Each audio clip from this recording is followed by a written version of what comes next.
بسم اللہ الرحمن الرحیم۔ ہر شے کا اللہ رب العزت نے ایک ظاہر بنایا ہے اور ایک باطن، ٹھیک ہے، ظاہر ہے اور باطن۔ ہم سب انسان ہیں، آپ ہر کوئی اپنی طرف توجہ کرے، آپ اپنی طرف دیکھیں، آپ کا بھی ایک ظاہر ہے، ہر انسان کا ایک ظاہر ہے اور ایک باطن ہے۔ اب جو خاص بات میں کہنے لگا ہوں وہ یہ کہ ہر ظاہر کے بھی دو درجے ہیں اور باطن کے بھی دو درجے۔ آپ اپنے ظاہر کو دیکھیں، پکڑیں، اپنے کپڑے کو پکڑیں، لباس کو پکڑیں، یہ ظاہر الظاہر ہے، یعنی آپ کا جو ظاہر ہے اس ظاہر کے باہر کا حصہ ہے لباس، اور اس کے نیچے جو اصل ظاہر ہے وہ آپ کا جسم۔ تو آپ دیکھتے ہیں کہ ایک ظاہر جسم ہے، مگر جسم کو ڈھانپ رکھا ہے آپ نے لباس سے، تو دونوں چیزیں ظاہر ہیں، جسم بھی ظاہر ہے اور لباس بھی ظاہر ہے۔ اب مجھے یہ بتائیے، کبھی ایسا ممکن ہے، آپ کا جی کرتا ہے اس بات کے لیے، دل چاہے گا کبھی کہ جسم طاہر نہ ہو، جسم غلیظ ہو، پلید ہو، گندا ہو، میلا کچیلا ہو جسم، اور اس پر نہایت شاندار دھلے ہوئے اجلے کپڑے لباس پہن لیں؟ کبھی ایسا اپنی طبیعت سے پوچھ کے بتائیں، کرنے کو تیار ہیں جی؟ کہ جسم صاف نہ ہو اور لباس صاف پہنے، کیا جواب ہے؟ اونچا بولیے۔ اسی طرح اگر جسم صاف ہو، غسل کر لیں، خوب صاف ستھرا کر لیں، اور کپڑے گندے میلے کچیلے اوپر پہن لیں، آپ کا جی کرے گا؟ نہیں کرے گا۔ تو آپ کی طبیعت ظاہر کے باب میں بھی دونوں درجے جب تک صاف نہ ہوں آپ کی طبیعت قبول نہیں کرتی۔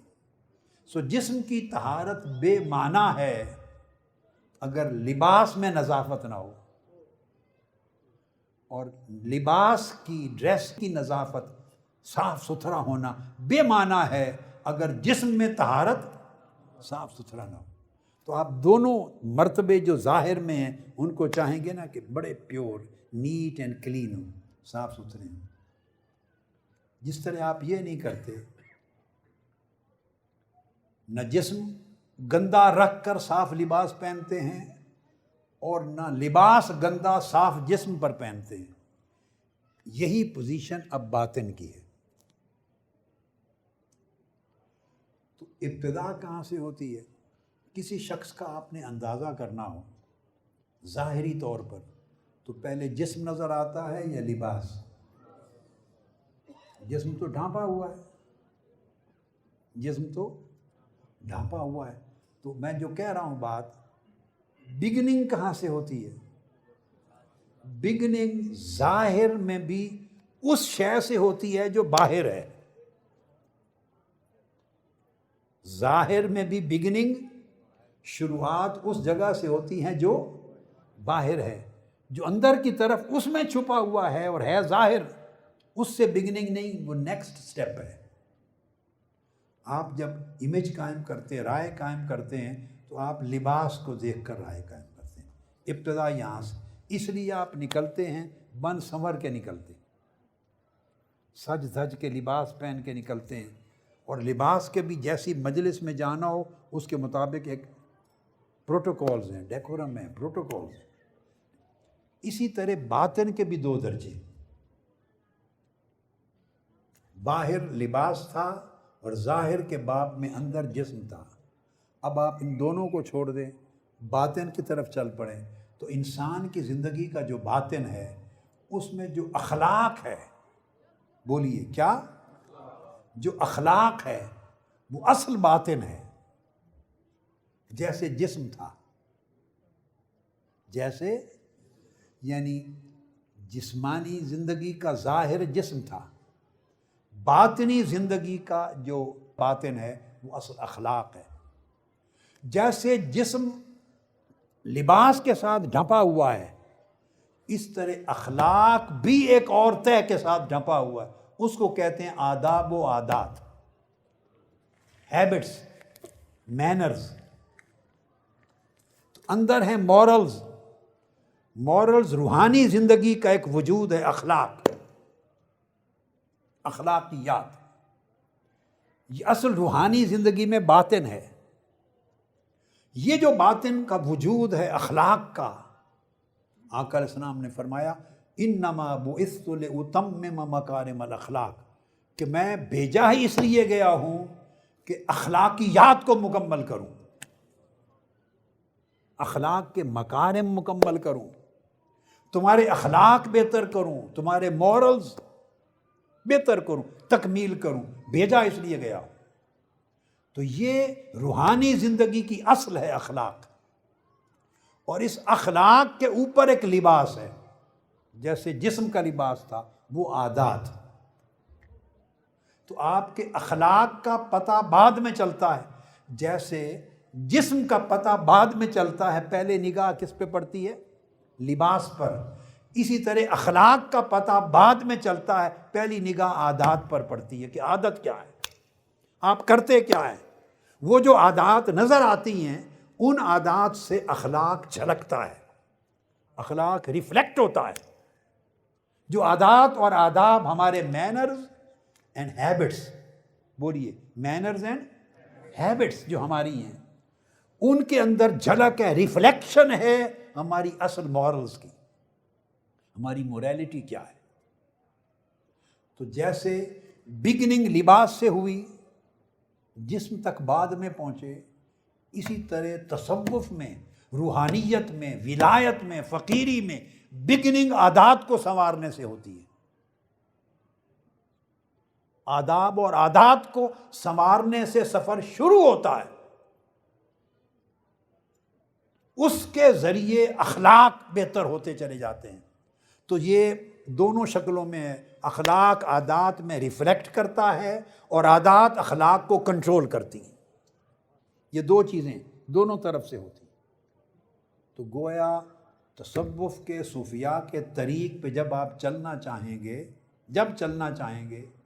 تو آپ کی ابتدا راہ ولایت پہ آپ جانا چاہتے ہیں، فقیری کی راہ پہ جانا چاہتے ہیں، اللہ والوں میں شامل ہونا چاہتے ہیں، اللہ والوں کی زندگی اور سیرت اپنانا چاہتے ہیں، حضور غریب نواز خواجہ اجمیر کی راہ پہ چلنا چاہتے ہیں، حضور داتا گنج بخش علی حجویری کی راہ پہ چلنا چاہتے ہیں، حضور بابا فرید الدین گنج شکر کے طریق پر ان کی زندگی کا عکس پیدا کرنا چاہتے ہیں، حضور خواجہ نظام الدین اولیاء کا عکس پیدا کرنا چاہتے ہیں، حضور شاہ نقشبند کا عکس پیدا کرنا چاہتے ہیں، شہاب الدین سہرورد کا عکس پیدا کرنا چاہتے ہیں، حضرت ابو الحسن شاذلی کا عکس پیدا کرنا چاہتے ہیں، حضور سیدنا غوث العظم جیلانی کا عکس چاہتے ہیں آپ کے اندر پیدا ہو۔ یہ ایک سفر ہے، اس سفر کی ابتدا کہاں سے ہوگی؟ بولیے، آداب و عادات کو سنوارنے سے۔ یہ نچوڑ بتا دیجیے۔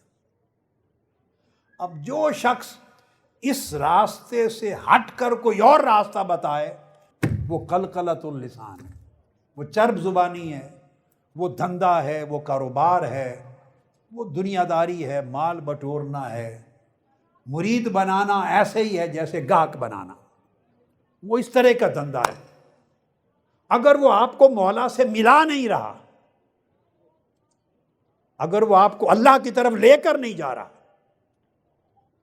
آپ کے دل کے اندر اللہ کی یاد کو پہلے سے زیادہ مضبوط نہیں کر رہا، اللہ کی محبت میں اور طاعت میں آپ کے اندر اضافہ نہیں کر رہا، اور آپ کے آداب اور عادات کو سنوارنے سے آپ کی سیرت کی ابتدا نہیں کر رہا تاکہ اخلاق کی بہتری تک پہنچیں، اگر یہ نہیں ہو رہا تو پھر دھندا ہے، پھر کاروبار ہے، تجارت ہے، پھر یہ تجارت۔ اس لیے آپ جب اس مجلس میں آئے ہیں تو یہ سبق لے کے جائیں۔ ہر وقت آپ کے اوپر کوئی نگران نہیں ہوگا، نہ ہر وقت آپ کا کوئی گائیڈ ہوگا آپ کے ساتھ۔ جو لے کے جائیں گے اس پر عمل کر لیں، یہ بہت ہے۔ یہ سبق آپ کا مرشد ہے، یہ سبق جو حضور غوث العظم رضی اللہ تعالیٰ عنہ کا سبق دے رہا ہوں، یہ مرشد ہے، اس کو لے کر جائیں، اس سے اپنے اندر چینج پیدا کریں۔ اگر یہ چیز پیدا نہیں کرتے آپ، اپنی عادات اور اپنے آداب کی اصلاح نہیں کرتے اور ان کے ذریعے اپنے اخلاق کی تطہیر و تہذیب تک نہیں پہنچتے اور کام یہاں سے شروع نہیں کرتے اور صرف بیٹھتے ہیں کہ کرامتیں سن لی، واقعات سن لیے، سر دھن لیا، نعرے لگا لیے، واہ واہ کر لیا، اگر عادات وہیں کی وہیں جمی رہیں، آداب میں کوئی تبدیلی نہ آئی، خیر نہ آئی، اخلاق نہ سنورے، اللہ کی طرف دل میں رجوع پیدا نہ ہوا، مخلوق کے ساتھ آپ کا برتاؤ اور معاملہ بہتر نہ ہوا، عادات اور آداب تبدیل نہ ہوئے، اخلاق تبدیل نہ ہوئے، تو باقی سارا کچھ جو بیٹھ کے کہیں گے سنیں گے یہ گپ شپ ہے اور ایسی لفظی لطف اندوزی ہے، لطف اندوزی ہے۔ اس لیے اللہ والوں کا ذکر کریں، فرمایا ان کو دیکھو تو اللہ کی یاد آ جائے اور ان کے کلام کو سنیں تو آپ کے علم و حکمت میں اضافہ ہو، اور ان کا عمل دیکھو تو آخرت کی رغبت میں اضافہ ہو۔ یہ پیمانہ ہے۔ اگر اس پہ فوکس نہیں کرتے تو پھر ہم جمع ہوتے ہیں اور جمع ہونے کا کوئی نفع نہیں پاتے۔ یہ میں نے اس پر زور اس لیے دیا کہ ہم نے تصوف، فقیری، ولایت، معرفت، اس کا تصور من گھڑت بنا رکھا، سب کرشماتی تصور بنا رکھا ہے، کرشماتی، وہ کرشمے، کشف اور کرامات، اور یا اللہ بودر ہی نہیں کرتے اس چیز کو، ان کی کوئی اہمیت ان کی زندگی میں نہیں ہے، یہ بائی پروڈکٹس ہیں۔ جب بندہ اللہ کی راہ میں چلتا ہے اور جتنا مولا کے قریب ہوتا ہے تو یہ بزرگیاں، برکتیں، کرامتیں، خوارق، یہ چیزیں اس راستے پر چلتے ہوئے بطور بائی پروڈکٹ، ایسے ہی ہوا کے جھونکے ہیں، یہ مفت میں ملتے رہتے ہیں، یہ مفت میں ملتے ہیں، یہ ولایت کا کرائیٹیرین نہیں ہے، یہ پیمانہ ہی نہیں ہے۔ بھلا ایک ولی ہو، ولی کامل، بھلے ساری زندگی اس سے ایک کرامت کا بھی صدور نہ ہو، ظاہر ایک کرامت بھی ظاہر نہ ہو، تب بھی اس کی ولایت میں کوئی فرق نہیں پڑتا، اور 1000 کرامات کا ظہور ہو جائے اس کی زندگی میں تب بھی اس کے مرتبہ ولایت میں کوئی اضافہ نہیں ہوتا۔ آپ میری بات کو سمجھیں، ولایت ایک ایسا مرتبہ ہے اور اللہ کے ساتھ ایک ایسا تعلق ہے کہ پوری زندگی ایک کرامت بھی ظاہر نہ ہو اس سے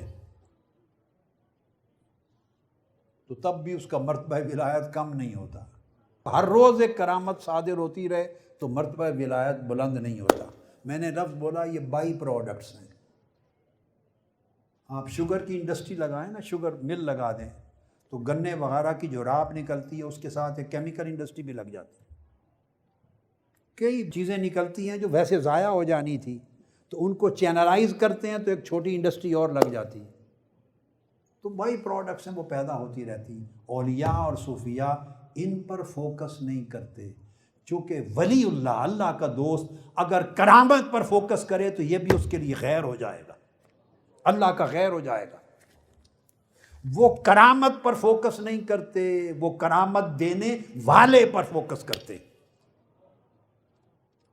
وہ نعمت پہ فوکس نہیں کرتے، وہ نعمت دینے، بولیے، دینے والے پر فوکس کرتے ہیں۔ وہ مرتبے پر فوکس نہیں کرتے کہ میرا مرتبہ اور رتبہ کیا ہے، نہیں، وہ مرتبے دینے والے پر فوکس کرتے ہیں۔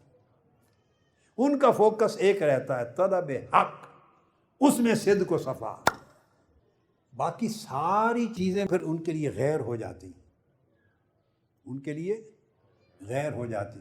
سو جب آپ اس راستے پر چلیں گے تو طریق یہی ہوگا کہ اس سے آپ آگے بڑھیں گے۔ حضور سیدنا غوث الاعظم شیخ عبد القادر جیلانی رضی اللہ تعالی عنہ، ان کی کتاب غنیۃ الطالبین سے اب جو میں نے پورا تصور آپ کو اب تک سمجھا دیا، کہ جب اصلاح ہوتی ہے اور آپ اس طریق پر، راستے پر چلتے ہیں، اس کو طریق بولتے ہیں، اللہ کی طرف جانے والا راستہ، ویسے تو ہر راستے کو طریق کہتے ہیں، مگر تصوف اور صوفیہ اور اولیاء اور عرفاء کی اصطلاح میں طریق اور سلوک سے مراد صرف وہ راستہ جو اللہ کی طرف لے جائے، اور سالک کہتے ہیں جو اللہ کی راہ کا مسافر، جو اس راہ پر چلتا ہے۔ تو میں نے کہا کہ بگننگ عادات اور آداب کو سنوارنے سے ہوتی ہے، اسی سے مرتبے بنتے ہیں، اس سے اخلاق سنورتے ہیں، اور اس سے بندہ اللہ کے قریب ہوتا ہے۔ اگر یہ نہیں ہے تو بقایا انگلیوں کا ہلانا، لباس بدلنا، چہرے کا رنگ زرد ہونا، زبان ہلانا، فرمایا یہ بیکار چیزیں ہیں۔ اگر اس نے تسبیح و تعلیل کی، یہ صوفیاء کی زبان تھی، اس میں اللہ کا ذکر کیا تو اس کا اجر و ثواب ضرور ملے گا۔ تسبیح کی، تحلیل کی، استغفار کیا، اوراد وظائف کیے تو ثواب سے آپ محروم نہیں ہیں، مگر ثواب پہ فوکس کرنا ہے تو وہ چیزیں کافی ہیں، اور اگر ثواب دینے والے پر فوکس کرنا ہے تو پھر یہ نہیں، پھر اور چیز چاہیے۔ صوفیاء ثواب پہ فوکس نہیں کرتے، ثواب دینے والے پر فوکس کرتے۔ صوفیاء آداب کو سنوارتے ہیں۔ قرآن مجید کی حکایت ہے، میرے ذہن میں آ گئی کہ یہ جو آداب کو سنوارنا ہے یہ کتنی بڑی چیز ہے، کتنی بڑی چیز۔ میں ایک قرآنی نکتہ سمجھا دوں، اور اس پر کتب میں، کتابوں میں نے زندگی میں نہیں پڑھا، کسی نے لکھا ہو یا کسی نے کہا ہو، پڑھا نہیں اور سنا بھی نہیں ہے ساتھ، مگر آپ کو بتاتا ہوں، میں نے اپنی کتب میں لکھا ہے، کتابوں میں، اچانک ذہن میں آ گیا، بڑی لطیف چیز کہ آداب سنوارنے کا اجر کیا ہوتا ہے اور اس سے مرتبے کیسے ملتے ہیں۔ قرآن مجید میں ہے کہ جب موسیٰ علیہ السلام نے اپنی دعوت پیش کر دی فرعون کو، تو فرعون نے اپنے ساتھیوں سے مشورہ کر کے تمام ملک کے بڑے بڑے جادوگروں کو بلا لیا تاکہ جادو کا مقابلہ ہو۔ انہوں نے کہا یہ جادوگر ہے، حضرت موسیٰ علیہ السلام اور ہارون علیہ السلام، ان کو جادوگر کہا۔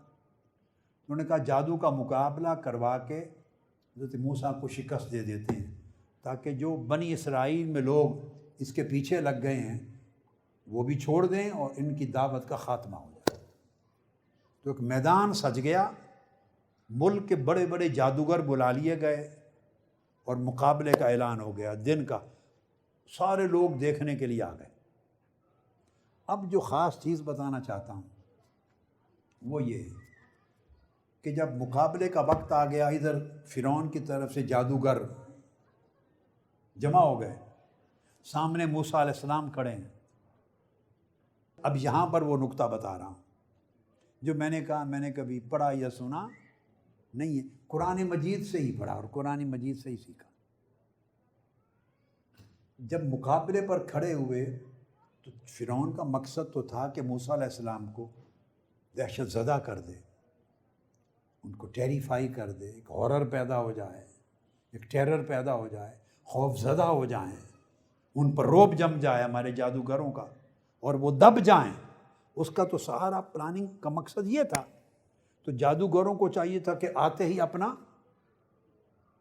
زور چلاتے، مگر جادوگروں نے کیا کیا؟ قرآن مجید میں موسیٰ علیہ السلام کے سامنے کھڑے ہوئے، تو میں بات کر رہا تھا آداب سنوارنے، آداب ادب کی جمع ہے، ادب مینرز سنوارنے اور ہیبٹ کو درست کرنے کا کیا اجر ہے۔ جادوگروں نے آ کے حملہ نہیں کیا، انہوں نے موسیٰ علیہ السلام سے پوچھا ادب کے ساتھ۔ تھے جادوگر فرعون کے بلائے ہوئے کفار، انہوں نے حضرت موسیٰ علیہ السلام سے کہا اے موسیٰ، پہلے آپ پھینکتے ہیں جو چیز بھی آپ پھینکنا چاہتے ہیں، یا ہم پھینکنے والے بن جائیں؟ اس جملے پر غور کریں، وہ کافر ہیں، جادوگر ہیں، موسیٰ علیہ السلام کو معاذ اللہ شکست دینے کے لیے فرعون نے طلب کیا ہے، اور فرعون سے اپنا ٹریڈ ڈیل کر کے آئے ہیں، پیچھے ڈیل کر کے فرعون سے پوچھتے ہیں اگر ہم موسیٰ کو ہرا دیں تو اجرت میں کیا دو گے؟ یہ فرعون سے پوچھ کر آئے ہیں اجرت میں کیا دو گے؟ وہ بھی ایک ذرا دلچسپ مکالمہ ہے، بڑا دلچسپ. میں تو اس قرآنی جملے سے بڑا حظ لیتا ہوں. پوچھا اگر موسیٰ کو شکست دے دیں تو اجرت میں کیا دو گے؟ فرعون نے جواب دیا، یہ قرآن مجید کا ہے کہ تم اجرت مانگتے ہو، اجرت میں اپنی قربت دے دوں گا، اجرت میں تمہیں اپنے مقربین میں شامل کر لوں گا. تو اجرت بمقابلہ قربت. صوفیاء اور اولیاء اجرت کی طرف نہیں جاتے، وہ قربت کی طرف جاتے. میں نے قرآن مجید سے صرف 2 لفظ لیے اس مکالمہ میں سے، اشارہ اس امر کی طرف تھا اجرت چھوٹی چیز ہے، قربت بڑی چیز ہے. اجرت تو ہر مزدور کو دی جاتی ہے، اجرت ہر مزدور اور محنت کش اور کام کرنے والے کو اجرت ہر ایک کو دی جاتی ہے، مگر قربت ہر ایک کو نہیں دی جاتی.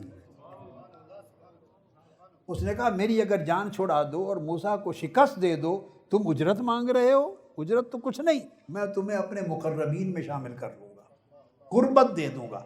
یہ بائی دی وے ایک میں نے کوٹ کر دیا، ایک جملہ تھا، آپ کو سمجھا دیا. پھر پلٹ کے اسی جگہ پہ آ رہا ہوں کہ ادب سمجھ جائے، آداب اور مینرز اور عادات تو فرق کتنا پڑتا ہے. انہوں نے موسیٰ علیہ السلام کا ادب کیا، آئے ہیں مقابلے کے لیے، آئے ہیں شکست دینے کے لیے، آئے ہیں فرعون کو جتوانے کے لیے. مگر آمنا سامنا ہو گیا تو ان سے پوچھا ہے موسیٰ آپ پھینکتے ہیں جو چیز بھی آپ نے پھینکنی ہے، یا ہم پھینکنے والے بن جائیں؟ تو رسیاں پھینکنے سے پہلے موسیٰ علیہ السلام سے اجازت مانگی. خدا جانے موسیٰ علیہ السلام کا چہرہ دیکھ کر، ان کی شکل و صورت دیکھ کر، ان کے چہرے پر اللہ کے انوار و تجلیات کو دیکھ کر خدا جانے کس چیز سے متاثر ہوئے کہ وہ سامنے کھڑے ہو کر اجازت مانگنے لگے. اور ان کو کہا کہ پہلے آپ کرنا چاہتے ہیں تو آپ کر لیں، اگر آپ پہلے بگننگ نہیں کرنا چاہتے تو کیا اجازت ہے کہ ہم اپنی رسیاں پھینکیں؟ موسیٰ علیہ السلام نے فرمایا تم پھینکو. اجازت دی تو تب رسیاں پھینکی جادوگروں نے.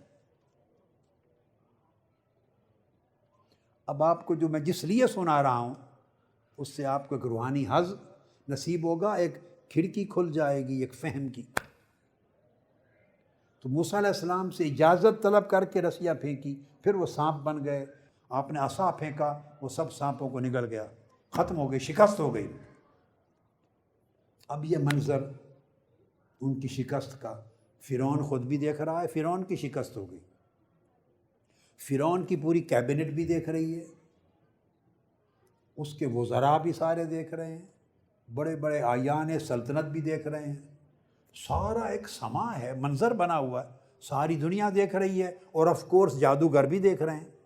اکیلے جادوگر تو نہیں دیکھ رہے نا، فرعون سمیت پورا تخت اور اس کی پوری سلطنت کے وزراء دیکھ رہے ہیں، سارے ہیڈز.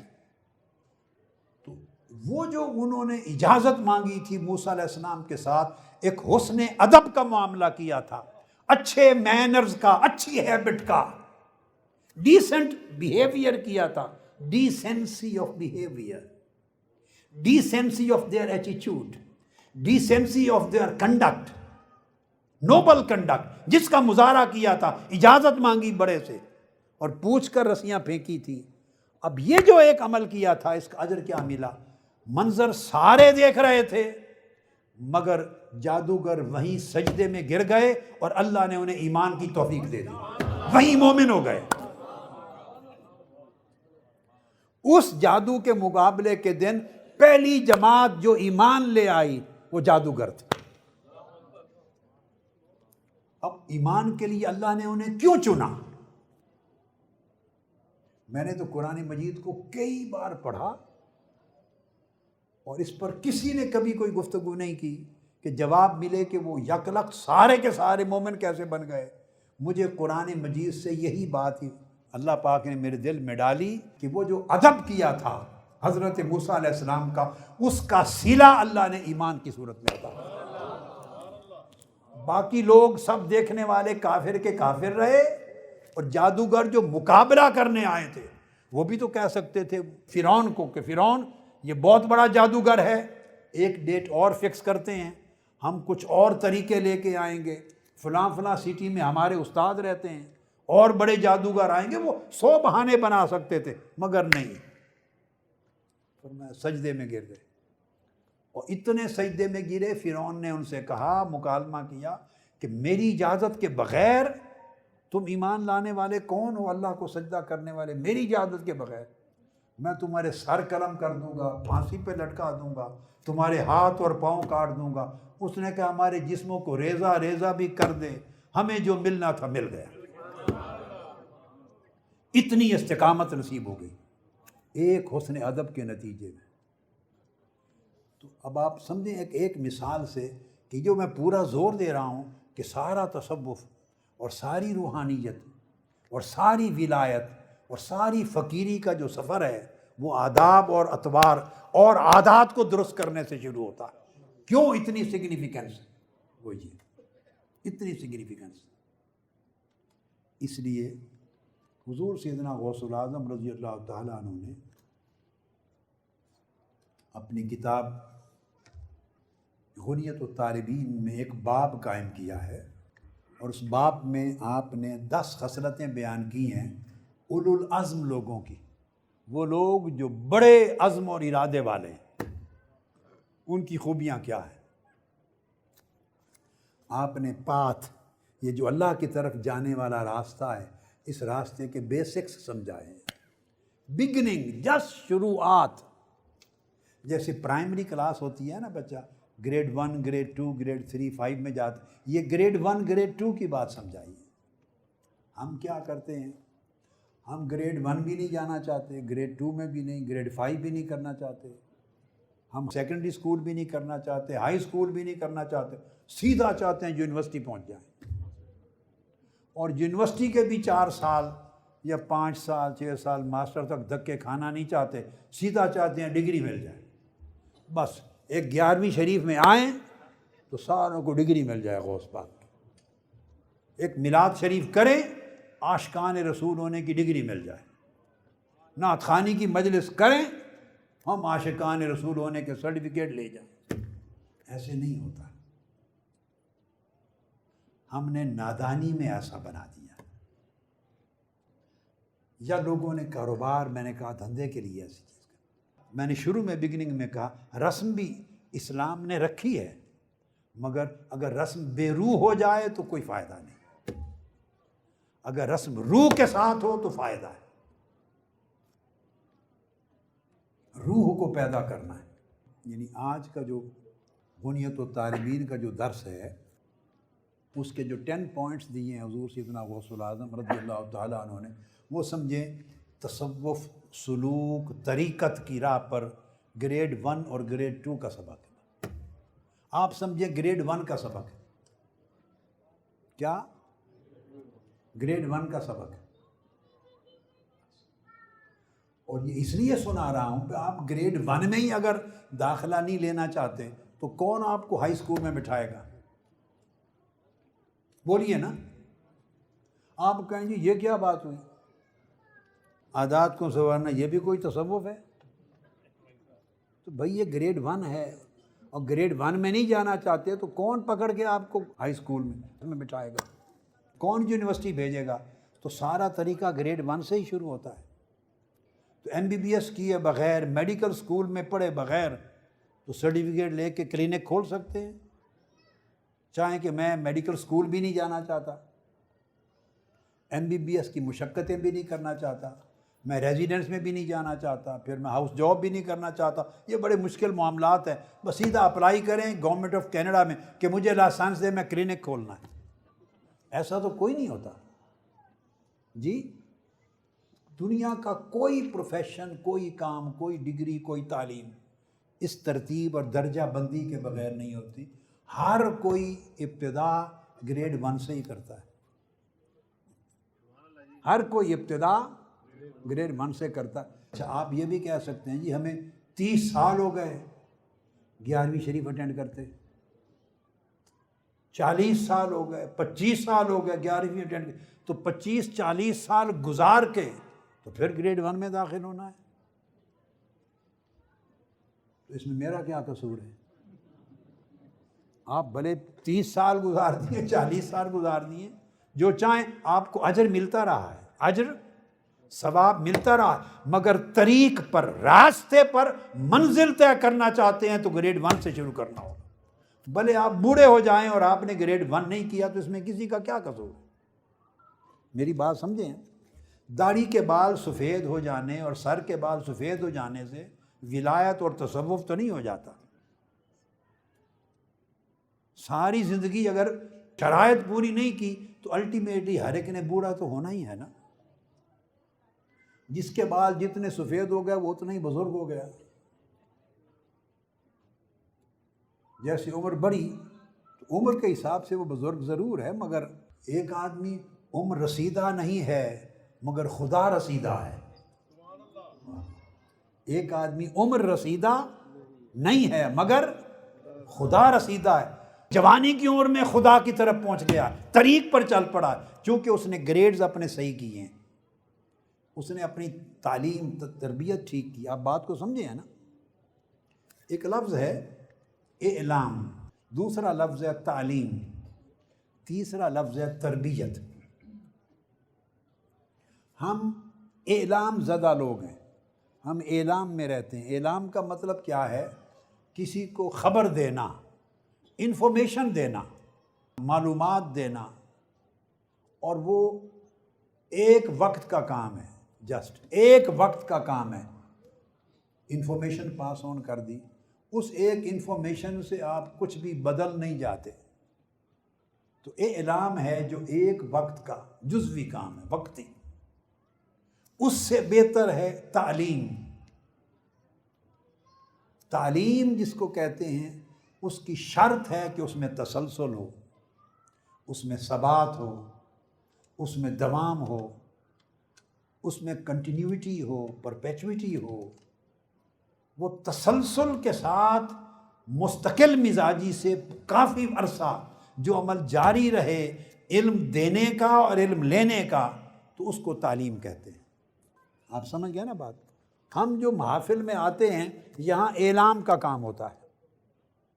جس خطیب صاحب نے خطاب کیا اس نے کچھ خبریں دے دی، کچھ نالج دے دیا، کچھ واقعات سنا دیے، کسی آیت کی تفسیر کر دی، شرح کر دی، بیان کر دیا، سارا عمل کار خیر ہے، مگر وہ بھی اعلام یعنی معلم، وہ خبر دے رہا ہے اور ہم خبر لے رہے ہیں اور گھر چلے گئے، بس۔ اس سے آگے جو اللہ کو منظور تھا وہ بھی اجر لے گیا، جو اللہ کو آپ کے لیے منظور تھا آپ کو بھی ثواب مل گیا۔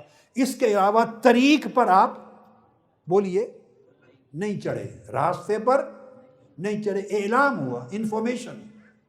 اس سے بہتر ہے تعلیم، کہ وہ عمل جو ایک وقت میں ہوا وہ ہمیشہ جاری رہے، تو لمحہ بلمحہ آپ کے علم میں اضافہ ہوتا رہے۔ تعلیم کا عمل استقامت مانگتا ہے، کئی سالوں کا تسلسل مانگتا ہے، دوام مانگتا ہے، کنٹینیوٹی مانگتا ہے۔ تو تسلسل کے ساتھ آپ خطاب اور کتاب دونوں سے جڑے رہیں، تسلسل کے ساتھ استاذ معلم سے اور کتاب سے، یا خطاب سے اور کلام سے یا کتاب سے، علم سے جڑے رہیں، علم کے ذرائع جمع کیے رکھیں، علم بڑھاتے رہیں، ہر روز علم میں اضافہ کرتے رہیں، سمجھتے رہیں، ابواب کھولتے رہیں، ایک سے ایک ورق کھولتے رہیں، سمجھتے رہیں۔ یہ عمل زندگی بھر تسلسل سے جاری رہے تو اس کو تعلیم کہتے ہیں۔ فرق سمجھ آ گیا نا، اعلام کا اور تعلیم۔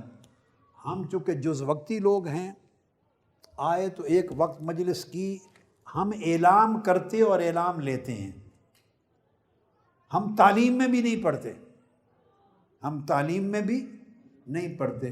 جو تعلیم میں پڑھتے ہیں وہ کامیاب ہو جاتے، وہ اپنی منزل میں، اپنی راہ میں، اپنی لائن میں کامیاب ہو جاتے۔ دو لفظ ہو گئے نا، اعلام اور تعلیم کا فرق سمجھ گئے۔ اب آگے سنیں، تعلیم سے علم تو بڑھتا رہتا ہے، بولیے علم تو بڑھتا رہتا ہے، مگر حال نہیں بدلتا۔ تعلیم سے علم بڑھتا رہتا ہے، جتنا پڑھیں گے جتنا سنیں گے علم بڑھتا رہے گا، مگر یاد رکھیں خالی علم جتنا بھی بڑھ جائے اس سے بندے کا حال نہیں بدلتا۔ جو چیز حال کو بدل دیتی ہے اس کو تربیت کہتے ہیں۔ وہ تیسرا لفظ ہے تربیت میں۔ تربیت کے معنی میں دو چیزیں، ایک تغییر اور ایک تکمیل۔ تربیت بندے کو بدلتی ہے، جو بندے کو نہ بدلے تو اس کے دو معنی ہو سکتے ہیں، دو میں سے کوئی ایک، وہ یہ کہ یا اس کی تربیت کی نہیں گئی یا اس نے تربیت لی نہیں، یا تربیت کرنے والے نے اس کی تربیت نہیں کی، یا اس نے تربیت کرنے والا کرنا چاہتا تھا مگر یہ لینے کے لیے تیار، کوئی ریکوائرمنٹس ہیں، کنڈیشنز ہیں، وہ فلفل نہیں کی۔ تو وہ تربیت کی پہلی شرط ہے تغییر کے بندے کو بدلتی ہے، اس کی عادت کو بدلتی ہے، اس کے مزاج کو بدلتی ہے، اس کی طبیعت کو بدلتی ہے، اس کے مینرز کو بدلتی ہے، پھر اس کے اخلاق کو بدلتی ہے، پھر اس کے اعمال کو بدلتی ہے، پھر سیرت و کردار کو بدلتی۔ گریجولی ایک ایک کرتے کرتے تربیت جب مکمل ہوتی ہے تو ہر شے بدل چکی ہوتی۔ تو ایک تغییر ہے، تبدیلی، چینج، اور چینج بھی گریجول چینج، آہستہ آہستہ آہستہ۔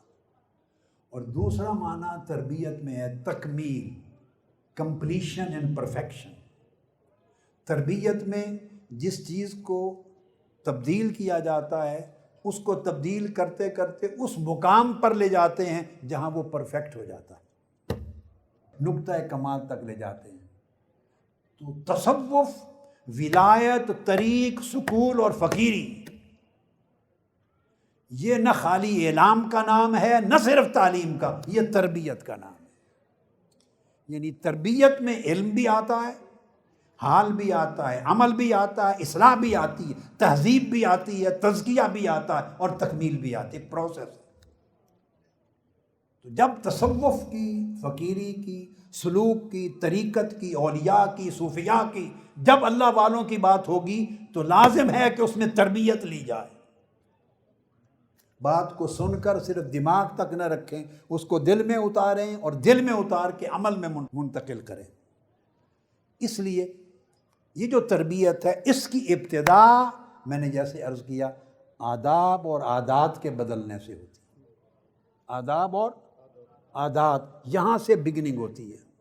سو وہ جو بگننگ کا ایک چیپٹر ہے، وہ سبق جس کو میں نے کہا گریڈ 1 ہے تصوف اور سلوک میں، وہ حضور سیدنا غوث العظم شیخ عبد القادر جیلانی رضی اللہ تعالیٰ عنہ نے فرمایا کہ جو مردان حق ہیں، بلند ارادے والے لوگ جو اللہ کی طرف سفر کرنے کا ارادہ رکھتے ہیں، صدق اور اخلاص کے ساتھ اہل حق، اللہ والا، مرد حق بننا چاہتے ہیں، فرماتے ہیں ان کے لیے 10 شرطیں لازمی ہیں کہ یہاں سے وہ اپنی عادات اور آداب کو بدلنے کی ابتدا کریں۔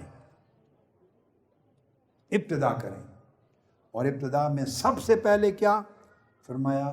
نہ مزاح میں نہ حقیقت میں جھوٹ نہ بولیں، زندگی سے جھوٹ کو خالی کر دیں، زندگی جھوٹ سے پاک کر لیں۔ ان یجتنب الکذب ہازلا وجادا، نہ مذاق میں جھوٹ بولیں نہ حقیقی معنی میں سیریسلی جھوٹ بولیں۔ تو بگننگ طریق اور سلوک کے باب میں اپنی آداب اور عادات کو بدلنے کی بگننگ جھوٹ کو ترک کرنا ہے، پہلا عمل۔ اب جو شخص جھوٹ بولتا ہے اس کا طریقت سے اور سلوک سے بولیے، بس پہلا سبق یہ ہے۔ مر جائیں مگر جھوٹ آپ کی زندگی میں داخل نہ ہو۔ اور آپ نے فرمایا کہ کسی حال میں، کسی ارادے، کسی نیت سے بھی جھوٹ نہیں بول سکتے، زندگی کو جھوٹ سے پاک کرنا ہے۔ اور فرمایا جو شخص اپنی جان کو جھوٹ سے پاک کر لے اور اس کی عادت بنا لے اور اس کی زبان کی بھی عادت ہو جائے تو اللہ پاک اس کے سینے کو انشراح عطا کر دیتا ہے، اور اس کے عمل کو صاف کر دیتا ہے۔ جس شخص کی زبان جھوٹ سے پاک ہو جائے اس کا عمل صاف ہو جاتا ہے، پہلی شرط۔ دوسرا فرمایا یہ ہے جھوٹ کو ختم کرنا زندگی سے۔ ہم بچوں سے بھی بات کرتے ہیں، فیملی سے بات کرتے ہیں، دوستوں سے بات کرتے ہیں، کاروبار میں، خدا جانے اب خود سوچیں اپنے گرمان میں جا کے کون کون کتنی بار جھوٹ بولتا ہے، کس کس موقع پہ جھوٹ بولتا ہے، کس کس مقصد کے لیے جھوٹ بولتا ہے، کتنے ڈھب سے طریقے سے ہیلے بہانے سے گول کر کے پتہ نہیں کیسے کیسے جھوٹ بولتا ہے، اس کو رنگ دیتا، پھر جھوٹ کو سچا ثابت کرنے کے لیے بھی جھوٹ بولتا۔ تو فرمایا آداب کو سنوارنے کے لیے، طریق اور سلوک اللہ کے لیے پہلی شرط ہے کہ اس کی زندگی کلیتاً ہر قسم کے جھوٹ سے پاک ہو جائے، ایک۔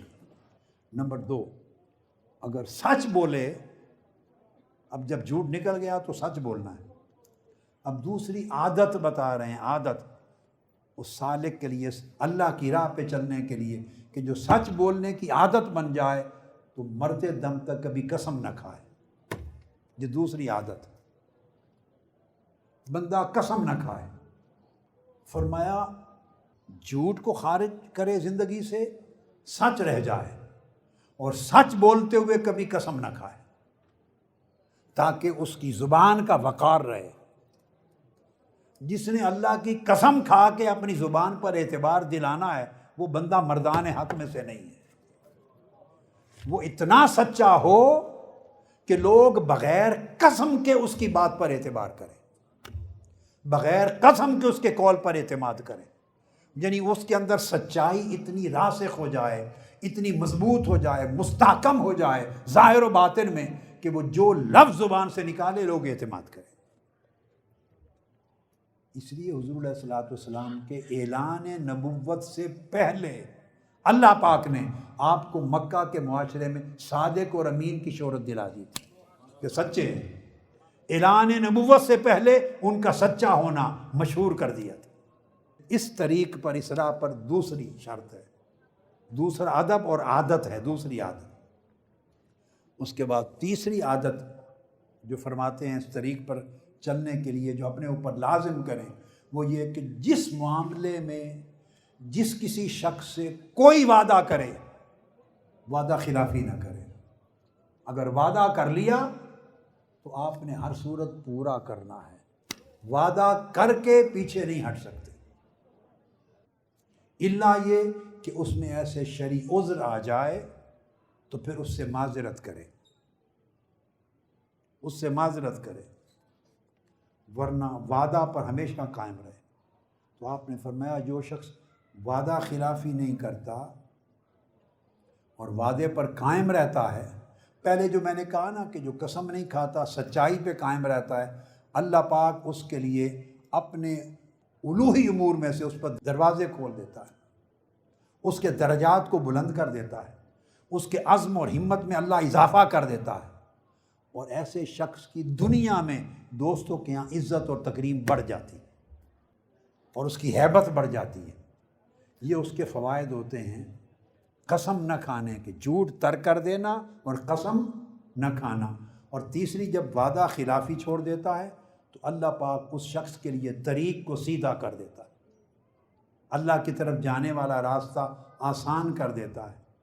اور جو شخص وعدہ خلافی نہیں کرتا، اللہ پاک اس پر سخا کا دروازہ بھی کھول دیتا ہے اور حیا کا دروازہ بھی کھول دیتا ہے۔ اس کو اللہ پاک اپنی بارگاہ سے سخاوت عطا کر دیتا ہے اور حیا عطا کر دیتا ہے، لوگ اس سے حیا کرتے ہیں، وہ اللہ کا حیا کرتا ہے اور لوگ اس کا حیا کرتے ہیں۔ وہ بندہ اللہ کا حیا کرتا ہے اور بندے اس کا حیا کرتے ہیں۔ تین ادب اور عادتیں۔ چوتھا آپ نے فرمایا کہ زندگی میں مخلوق میں سے کسی پر لعنت نہ کرے۔ فرمایا کبھی کسی پر لعنت نہ کرے۔ حضور علیہ السلام نے فرمایا کہ جو سچا ہوتا ہے، صدیق، وہ کبھی لعنت بھیجنے والا نہیں ہوتا، اور جو لعنت بھیجتا ہے نہ اللہ پاک اس کو شہید بنائے گا، نہ قیامت کے دن اسے گواہ بنائے گا۔ تو کبھی لعنت، حتیٰ کہ جانور پہ بھی لعنت نہ بھیجے۔ تو جب آدمی لعنت بھیجنے والا نہیں رہتا تو اس کی زبان سے دوسرے کو اذیت نہیں پہنچتی، اور جس بندے کے ہاتھ سے دوسروں کو اذیت رسانی ختم ہو جائے، اللہ پاک اسے ابرار میں شامل کر لیتا ہے، اپنے محبوب بندوں میں شامل کر لیتا ہے، اس کی آخرت کو خوبصورت بنا دیتا ہے، اور اس کے لیے دنیا میں بھی اعلیٰ منزلیں دیتا ہے اور آخرت کے درجات جمع کر دیتا ہے، اس کے لیے ہلاکتوں سے محفوظ کرتا ہے، مخلوق میں اس کو اللہ پاک سلامتی دیتا ہے، اور اس کے ذریعے اللہ پاک بندوں کو رحمت دیتا ہے۔ کیونکہ لعنت سب سے بڑی اذیت ہے کسی کو۔ لعنت کا مطلب ہے اللہ تجھے اپنی رحمت سے محروم کر دے۔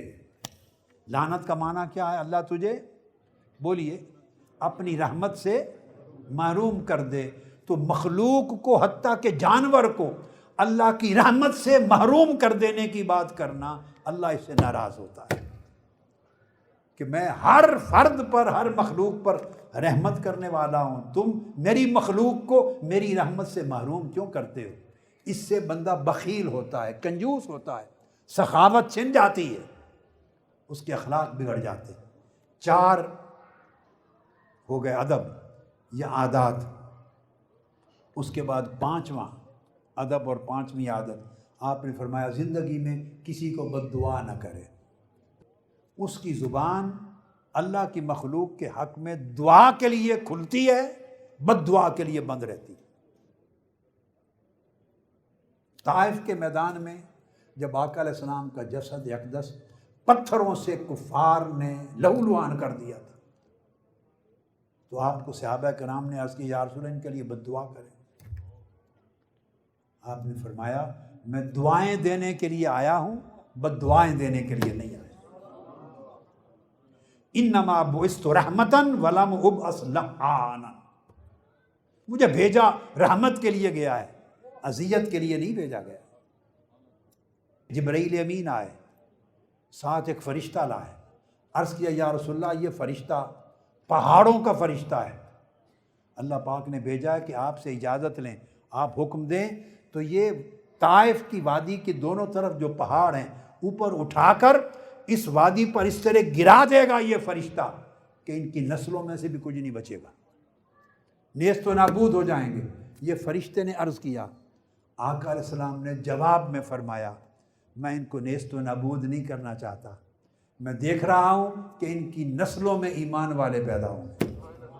اللہ والا ہمیشہ خیر پہ نظر رکھتا ہے، وہ خوشگوار مستقبل کو دیکھتا ہے، بھلائی کرتا ہے، اس لیے فرمایا کسی کو بد دعا نہ دے۔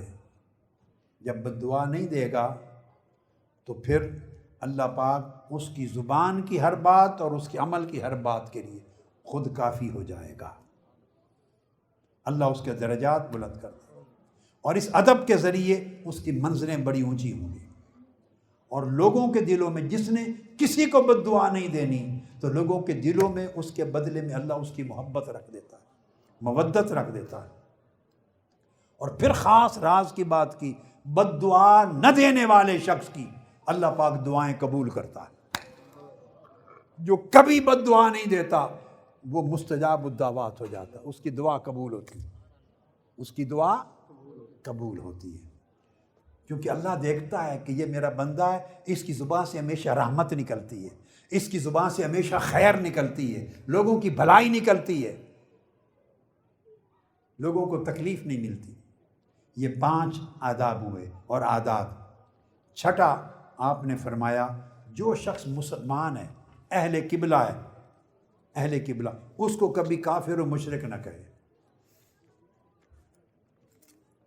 ہمارے ہاں مذہبی لوگ 1 منٹ لگاتے ہیں، ایک جھٹ میں کافر بنا دیتے ہیں، 1 منٹ میں کافر بنا دیتے ہیں، مشرک بنا دیتے ہیں، اسلام سے خارج کر دیتے ہیں۔ فرمایا اللہ کی راہ پہ چلنے والا، اللہ کے طریق پہ چلنے والا، وہ کسی کو کافر نہیں بناتا، نہ اس کو منافق کہتا ہے، کسی کو نہ کافر کہتا ہے۔ جب یہ جملے نہیں بولتا تو اللہ پاک اس بندے کو اپنی رحمت کے قریب کر لیتا ہے، اپنی رضا کے قریب کر لیتا ہے، اپنی بارگاہ سے کرامت اور بزرگی کا دروازہ کھول دیتا ہے، اور اللہ پاک اس کے دل کو اپنی مخلوق کے لیے رحمت کا چشمہ بنا دیتا ہے۔ پھر ساتواں ادب اور ساتویں عادت جس کو بدلنا ہے، اس کو فرماتے ہیں کہ پھر انسان گناہ ظاہری اور باطنی طور پہ اس پہ نظر اور خیال کرنے سے اپنے آپ کو محفوظ رکھے، گناہ سے محفوظ رکھے۔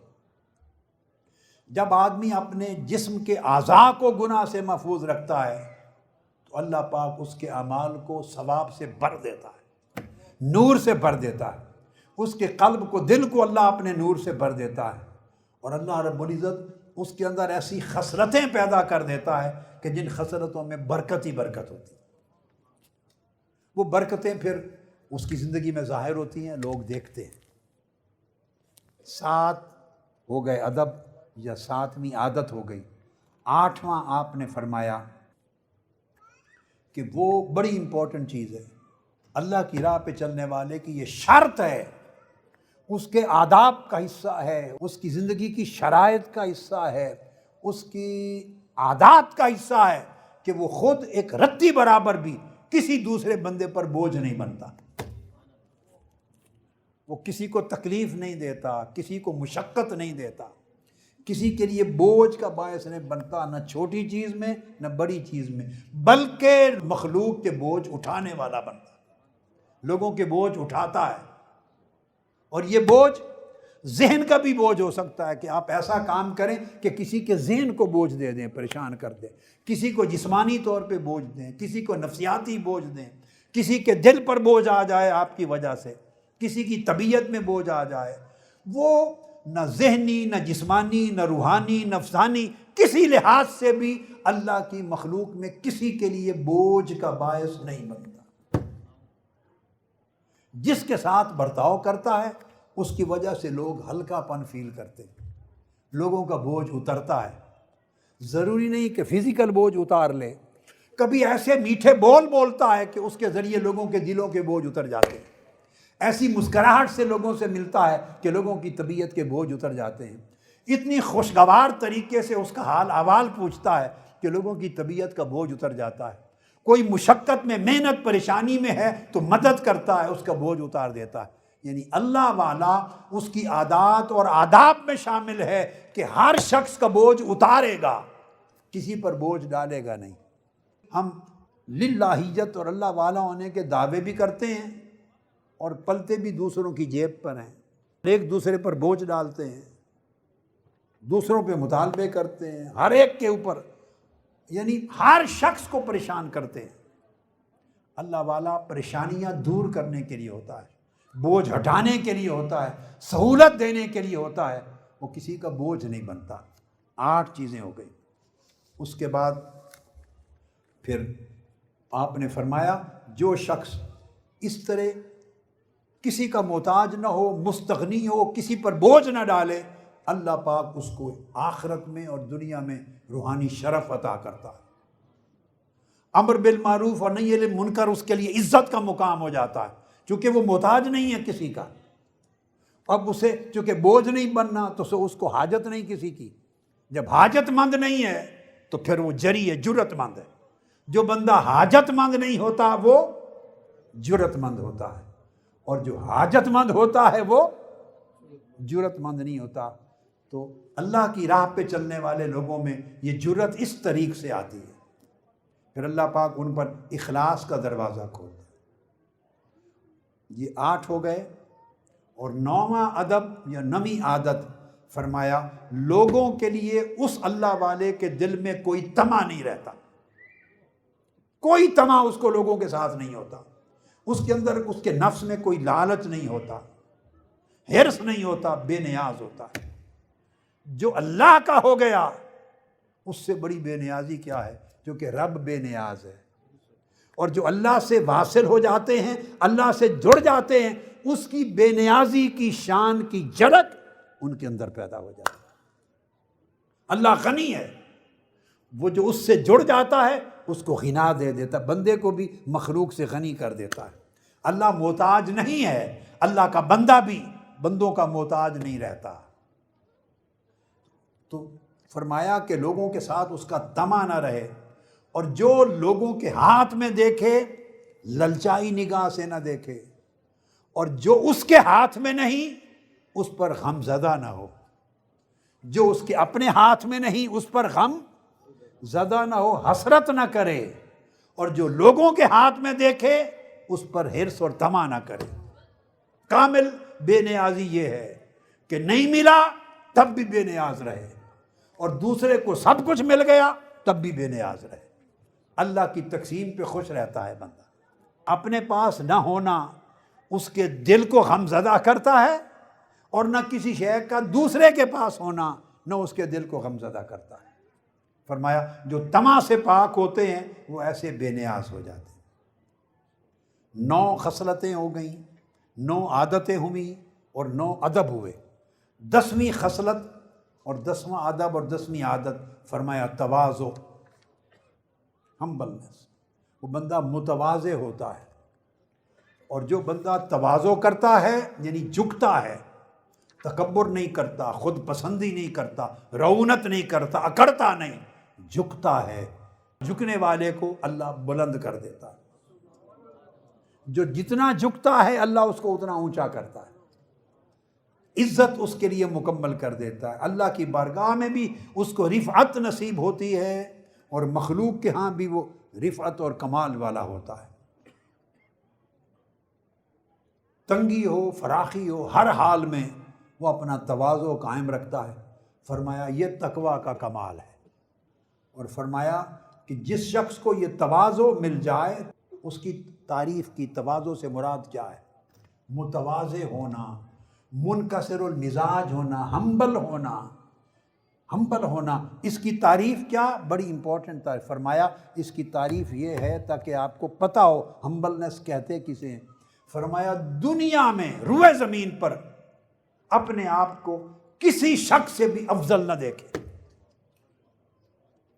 جسے دیکھے وہ شخص، اللہ کا بندہ جسے دیکھے اسے اپنے سے بہتر دیکھے، سمجھے یہ مجھ سے بہتر ہے۔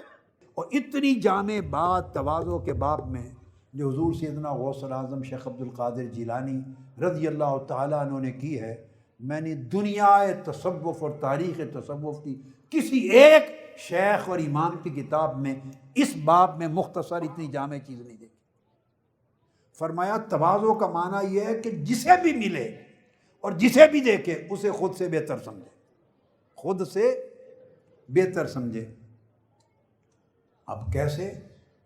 آپ فرماتے ہیں جب کسی آدمی کو ملے اور اس کے حال احوال نہیں جانتا، اس کے حال احوال نہیں جانتا کہ یہ بندہ کیسا ہے، تو حضور سیدنا غوث الاعظم رضی اللہ تعالیٰ عنہ فرماتے ہیں کہ چونکہ اس بندے کے حال احوال مجھے معلوم نہیں، تو نیک گمان کرے کہ شاید اس کا حال مجھ سے بہتر ہو۔ یہ ہے تواضع کا معنی۔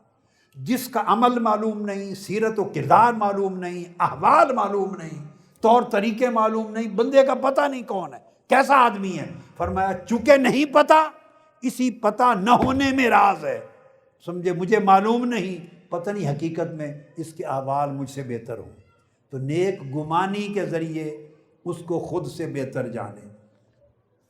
نمبر 2 فرماتے اگر جس کو دیکھے وہ چھوٹا ہے، آپ سے صغیر ہے، چھوٹا ہے، تو چھوٹے کو اس لیے بہتر جانے کہ اس کی عمر کم ہے، سو اس نے گناہ بھی مجھ سے کم کیے ہوں گے، چونکہ اس کی عمر کم ہے، چھوٹا ہے نا، سو اس کے گناہ بھی کم ہوں گے۔ میری عمر زیادہ ہے، میرے گناہ زیادہ ہوں گے، اس خیال سے اس کو بہتر جانے۔ تیسرا فرماتے ہیں اگر وہ عمر میں تجھ سے زیادہ ہو، اے بندے، اگر عمر میں وہ زیادہ ہو تو اس کو یوں دیکھے کہ اس کی عمر مجھ سے زیادہ ہے، شاید اس نے نیکیاں مجھ سے زیادہ کی ہوں گی۔ اس کی عمر زیادہ ہے سو اس نے نیکیاں بھی زیادہ کی ہوں گی، اس کی عمر چھوٹی ہے سو اس کے گناہ کم ہوں گے۔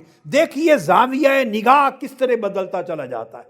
یہ زاویہ نگاہ بدلنا آپ کی سیرت و کردار کو بدلتا اور آپ اہل الطریق اور اہل اللہ بنتے ہیں، آپ کو راستہ معلوم ہوتا، یعنی اس کے حال کا پتہ نہیں، چونکہ پتہ نہیں شاید مجھ سے بہتر ہو، عمر چھوٹی ہے تو گناہ تھوڑے ہوں گے، عمر زیادہ ہے دوسرے بندے کی تو شاید نیکیاں زیادہ ہوں گی۔ 3 چیزیں ہوں گی۔ آگے چوتھی چیز فرماتے ہیں وہ ان کا انا عالمن، جس کو دیکھے اگر وہ عالم ہے، اگر وہ عالم ہے تو یوں سمجھے کہ چونکہ اس کو علم عطا ہوا ہے، علم، تو علم کے مطابق مجھ سے زیادہ عمل بھی کرتا ہوگا۔ اس کے پاس علم زیادہ ہے تو علم پر عمل کرتا ہوگا، میرے علم سے زیادہ تو عمل بھی زیادہ ہوگا، تو علم کی وجہ سے بہتر جانے۔ 4 اور 5ویں چیز فرماتے ہیں اگر جاہل ہو، دوسرا شخص جس کو دیکھے اگر وہ جاہل ہو، ان پڑھ ہے، علم نہیں ہے، تو اس کو بہتر جانے کہ چونکہ اس کے پاس علم نہیں تو شاید اللہ اس کے گناہ کو بخش دے گا، اور مجھے علم ہے، علم رکھ کر گناہ کرتا ہوں تو میری گرفت ہو جائے گی۔ اس نے بے خبری اور بے علمی میں گناہ کیا، بخشا جائے گا، شاید اللہ معاف کر دے۔ تو عالم ہو تو علم کی وجہ سے شاید عمل زیادہ کرتا ہوگا، اس طرح بہتر جانے۔ عالم نہیں، جاہل ہے تو سمجھیں چونکہ علم نہیں ہے تو شاید بے علمی کے گناہ اللہ معاف کر دے گا، میرے پاس علم ہے، میرا مواخذہ ہوگا۔ تو دیکھیے 6 حصے بن گئے، اور 6 حصوں کے بعد فرمایا کہ اگر کسی چیز کا تعین نہ کر سکے، کسی چیز کا تعین نہ کر سکے، کوئی شخص ہے، نہ علم کے پیمانے پہ پرکھ سکے، نہ جہالت کے پیمانے پر، نہ عمل کے پیمانے پر، نہ عمر کے پیمانے پر، کوئی پیمانہ بھی نہ ہو، تو فرماتے ہیں کہ آخری یہ چیز ذہن میں رکھ لے کہ معلوم نہیں میرا خاتمہ کس حال پر ہو، شاید اس کا خاتمہ اچھے حال پہ ہو جائے، کیا پتہ۔ جب آخری وقت آئے، روح پرواز کرے، جب موت کا وقت آئے تو ممکن ہے اس کا حال بہتر ہو، اور میں آج بہتر ہوں، خدا جانے موت کے وقت بہتر حال رہے یا نہ رہے۔ اس امکان کو ذہن میں رکھ کے کہ شاید موت کے وقت اس کا خاتمہ اچھے حال پر ہوگا، مجھ سے بہتر ہے، اس امکان کے ساتھ بہتر جانے۔ اور آخری نقطہ 7واں نمبر اس تواضع کی تعلیم میں فرمایا اگر کوئی کافر ہے، غیر مسلم ہے، وہ کیا غیر مسلم ہے، تو اس کو بھی اپنے آپ سے بہتر جانے، اس خیال سے کہ شاید مرنے سے پہلے اسلام قبول کر لے اور خاتمہ بالخیر ہو جائے، اور خدا جانے میں بشر ہوں، مرنے سے پہلے میں کوئی ایسا عمل کر بیٹھوں جس پر میں محروم ہو جاؤں۔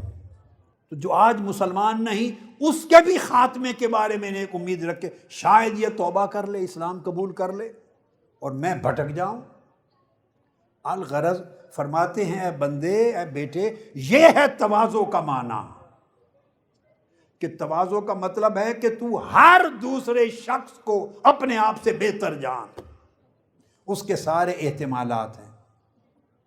اور فرمایا جب یہ چیز آپ میں پیدا ہو جائے تو اس سے آپ کو دراصل خدا خوفی نصیب ہو گئی، اصل تقوی نصیب ہو گیا، اور جب یہ تقوی نصیب ہوتا ہے تو ہر شخص کے لیے آپ کے دل میں خیر خواہی آ جاتی ہے، اور ایسے بندے اللہ کے اصفیاء، مقبولین اور محبوبین میں شمار ہو جاتے ہیں۔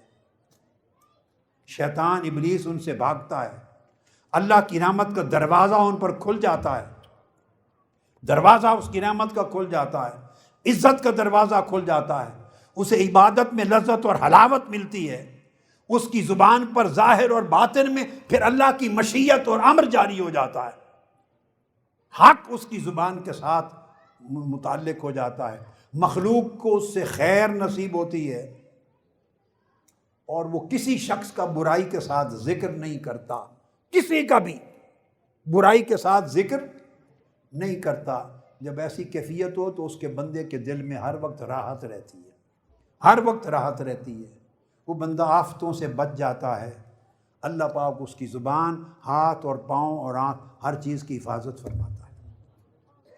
یہ 10 عادات ہیں، 10 یا آداب ہیں یا خصلتیں ہیں، یہ گریڈ 1 ہے اللہ کی راہ کا، اولیاء صوفیاء کے طریق کا، یہ گریڈ 1 ہے، پرائمری کلاس کا پہلا سال ہے، پرائمری کی جو سکول ہے اس کا پہلا سال ہے۔ یہ 10 خصلتیں بندہ بدلے تو اس کے اثرات اس کے اخلاق پر ہوتے ہیں، پھر وہ جو باطن میں اخلاق ہیں وہ سنورنے لگ جاتے ہیں ان کی برکات سے۔ یہ آج میں نے حضور سیدنا غوث العظم رضی اللہ تعالیٰ عنہ کی غنیت الطالبین کا درس، جو اللہ کی راہ کا پہلے گریڈ کا درس ہے، فنڈامنٹل ہے، بیسکس ہیں، جہاں سے ابتدا ہوتی ہے، وہ کیا۔ اللہ رب العزت اس پر مجھے عمل کی توفیق دے اور آپ سب کو عمل کی توفیق دے، ہماری حفاظت فرمائے۔ وما علینا الا البلاغ، والسلام علیکم ورحمۃ اللہ وبرکاتہ۔